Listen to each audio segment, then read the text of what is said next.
तंबू भी तनेगा तो तनेगा धूमधाम से, बंबू भी लगेगा तो लगेगा धूमधाम से, युद्ध भी ठनेगा तो ठनेगा धूमधाम से, हर्ष भी मनेगा तो मनेगा धूमधाम से।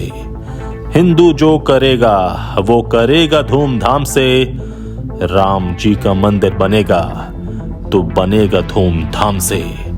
मिर्ची लग रही है वोट वालों को, मत वाले मत वालों से टकरा के देख लीजिए, जोर है तो जोर आजमा के देख लीजिए। जीतता है राम या हराम जीतता है, अब एक बार निर्वाचन करवा के देख लीजिए, हैसियत का पता चल जाएगा अंजाम से। राम जी का मंदिर बनेगा तो बनेगा धूमधाम से। ये शब्द हैं साध्वी ऋतंभरा के। अयोध्या आंदोलन की स्तंभ, राम मंदिर आंदोलन की आवाज दीदी मां ऋतंभरा। 16 वर्ष की उम्र में पहना भगवा, बोलती तो मानो युद्ध भूमि में तलवारों की टंकार गूंज रही हो। यूं ही नहीं मिला प्राण प्रतिष्ठा समारोह का पहला निमंत्रण। नमस्कार, आजाद सिपाही के विशेष में आपका स्वागत है। मैं हूं राकेश सिंह। सूरज अपनी गरिमा छोड़ सकता है, चंद्रमा अपनी शीतलता का परित्याग कर सकता है, सागर अपनी सीमाओं का उल्लंघन कर सकता है, पर राम जन्मभूमि पर मंदिर निर्माण को विश्व की कोई ताकत नहीं रोक सकती। ये एक साध्वी का संकल्प है, एक राम भक्त का ओज और मां भारती की आराधना में लीन एक तपस्विनी की हुंकार। अयोध्या में कार सेवकों पर उत्तर प्रदेश के तत्कालीन मुख्यमंत्री मुलायम सिंह यादव की सरकार ने गोलियां चलवाई थीं। पुलिस की बंदूकों ने जिन कार सेवकों का असमय प्राण हर लिए, उनके संकल्प एक एक हिंदू के रग रग में संचारित होते रहे। इसके लिए वह साध्वी आज दहाड़ रही थी। एक एक शब्द मानो युद्ध का निदान था, हर एक भाव भंगिमा मानो युग परिवर्तन का आह्वान, और सामने राम भक्तों का जन सैलाब। वह स्थान देश की राजधानी दिल्ली का इंडिया गेट था, जहां श्री राम कार सेवा समिति, विश्व हिंदू परिषद और राम जन्मभूमि न्यास के बुलावे पर दुनिया के कोने कोने से राम भक्तों का जन सैलाब उमड़ पड़ा था। जिधर दृष्टि पड़े राम भक्तों का तांता। मंच पर लगे माइक से जो आवाज राम भक्तों में जोश का संचार कर रही थी, वह आवाज थी साध्वी ऋतंभरा की।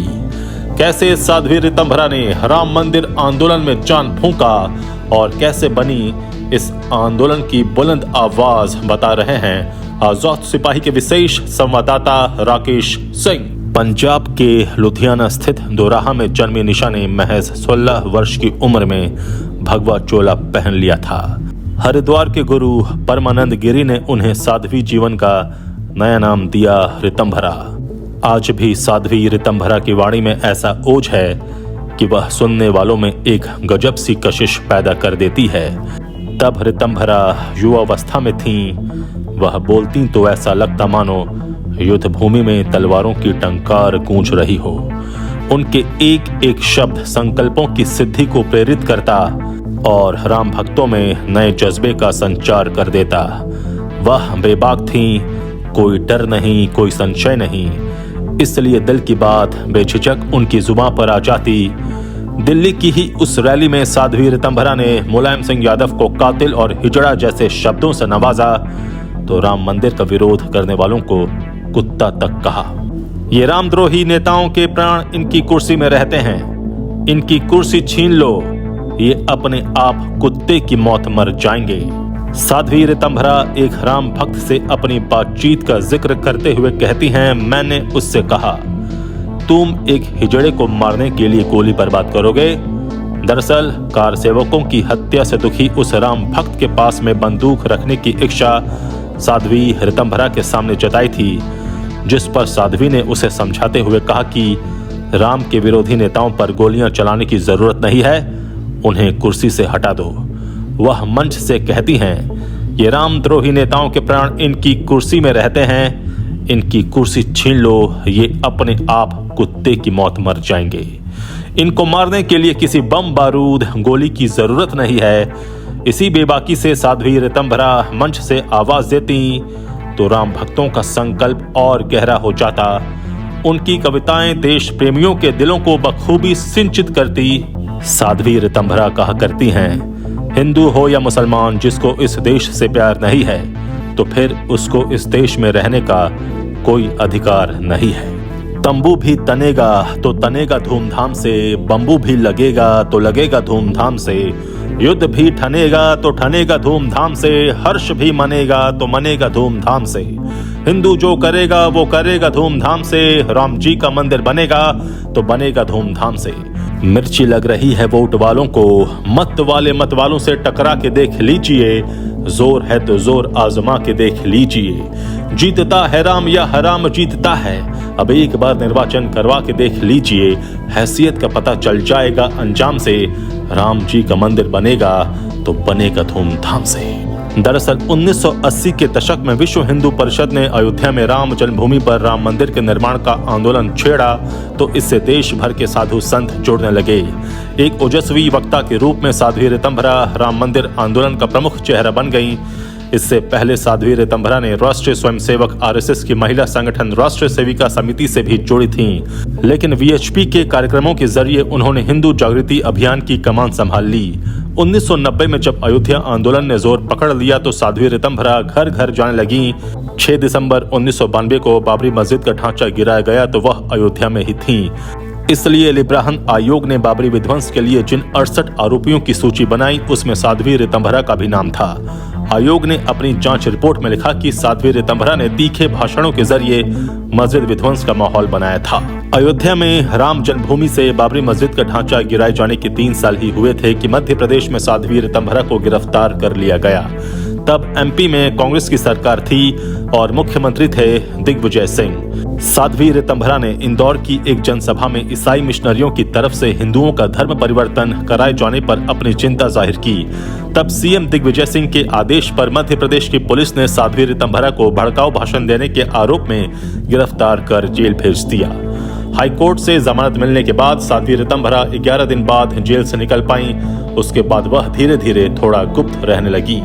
नरेंद्र मोदी और योगी आदित्यनाथ की सरकार में मंदिर नहीं बनेगा तो फिर कब बनेगा? बाद में साध्वी ऋतंभरा ने वृंदावन में वात्सल्य ग्राम की स्थापना की। उन्होंने मध्य प्रदेश के ओंकारेश्वर और हिमाचल प्रदेश के सोलन में भी वात्सल्य ग्राम बनवाए। बाद में इसकी शाखाओं का विस्तार होता रहा।